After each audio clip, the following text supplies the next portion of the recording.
Ini kita buat flushing enjin sekali. Kereta buruk dah ni, kena buat Ada lah yang buang dia punya kotor-kotor dalam enjin dulu. Belum kita servis minyak enjin baru, kita buat flushing. tak. Banyak cun. Ini alat dia. Alat dia untuk flushing. Kereta Persona BBT kode hitam. Aduh. Kita tengok macam mana dia buat flushing.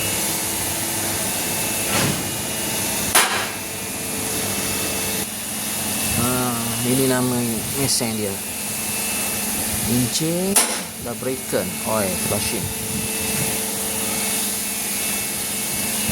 Automobile engine dynamic cleaning detoxification mesin. Ini alat dia. Ini barang dia. Engine flush.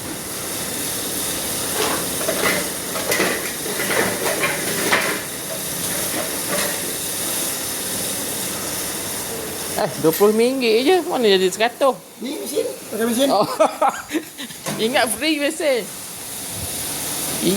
Minyak 25, mesin pula mahal. Aduh.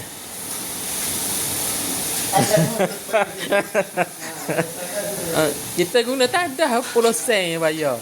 50 sen. Mahal ni punya benda ni. Kena beli kat sotik, kena buh rumah.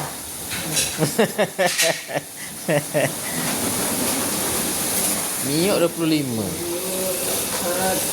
Dia punya servis 100.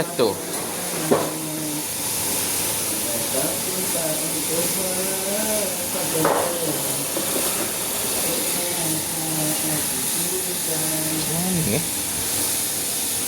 oh.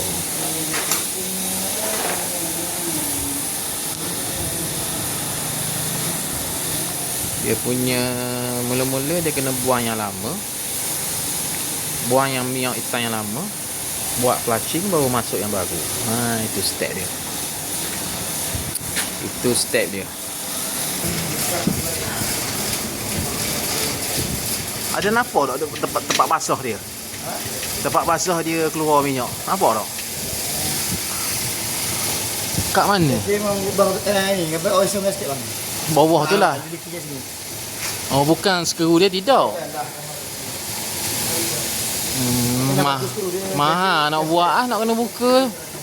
Mahal akoh dia. Ingat skru dia lama-lama buka tutup. Gasket juga. Sebelah atas tak buat dah baru ni. Belum ada raya. Buat dekat ni lah. Tak ada masalah atas tu, bawah ni pula. Apa ah.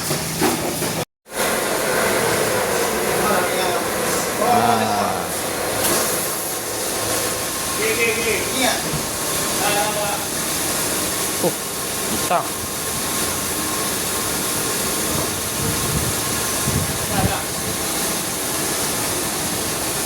Dia seduk. Dia kira dia seduk masuk dalam ni lah minyak yang kotor-kotor tu kan. Oh. Hitam balik tu. Tadi putih. Itu cara dia. Oh. Ni dah.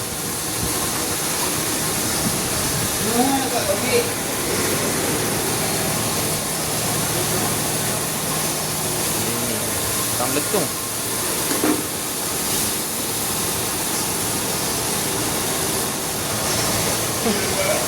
Macam kopi O. Hitam. Buruk sangat ni.